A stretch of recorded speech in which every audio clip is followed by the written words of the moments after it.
It is very nice to be in this valley with all of you. Got so many of our best monk brothers. We don't have favorites, but you're all so good. This morning, I was walking down from my hut and I started thinking, I said, maybe they might ask me to give a talk. And then I started thinking, I love that talk Ajahn gave last night and I could talk about this. And then I think my flashlight fell down and then I bent down to pick it up and I stood up and I just realized how silent the valley was, just how silent the valley was. And thinking at that time just felt obscene. I felt like I was just polluting the universe, or at least my experience of the universe, with my plans and my thoughts. And this valley is just, it's perfect.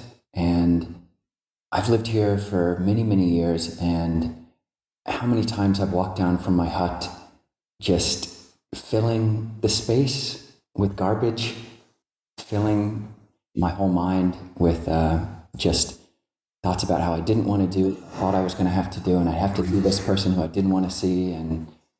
But then shifting back and actually just listening. And it's so quiet here. It's so quiet.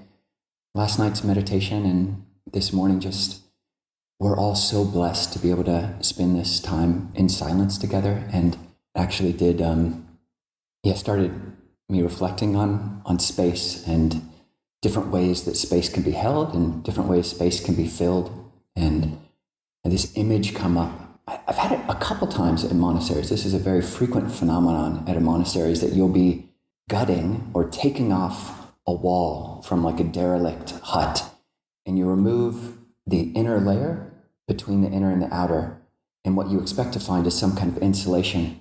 But instead what you find is like 13 years of acorns and debris, and it just spills out. The squirrels have just been filling the space with a bunch of junk, or it's like human junk sometimes. And that's one way you can just fill and cram a bunch of acorns and garbage and detritus and just storing it away, stashing away, just filling the walls of your life with junk because you're not conscious of it, or you think you'll need it later. And you don't really need all that stuff. Another way to fill up space, we were just down at Karuna Buddhist Vihara helping to build a hut. And my job with Ayya Chittananda was to put in the door frames, to put the doors into the door frame. And if anybody's ever done this, you have to, it's a very delicate job. You're having to balance exactly the door. It has to fit the frame exactly. It has to be square. And so what you do is you very carefully put these wedges in between the door and the door frame. You're filling up the space very consciously and very intentionally. And that's what practice is. That's what a monastery is. That's what our chanting is. That's what mantras are. It's very conscious, intentional ways of filling up space rather than just haphazardly stashing and storing and throwing away unconsciously.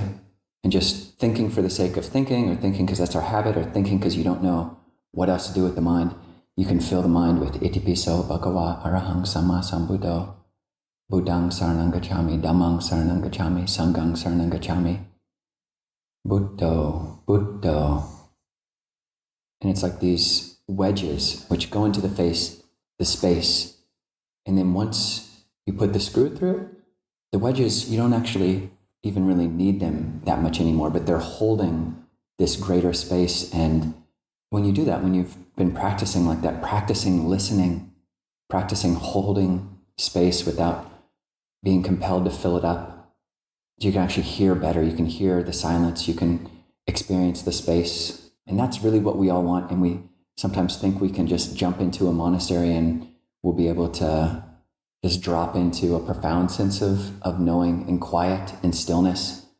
But really often what you find is just acorns spilling out, and it's uncomfortable and it's kind of necessary. Like we got to let all the acorns out before we can experience the space. And using the mantras, using the chanting, it's not useless. It's very intentional, and it's technology which has been used since the time of the Buddha for just this purpose. we don't have the skills, we don't have the maturity when we first start out, most of us, to be able to actually thrive in silence. And really the practice, the Dhamma, is one of, as Ajahn Nisabo says, flourishing normalcy and warmth.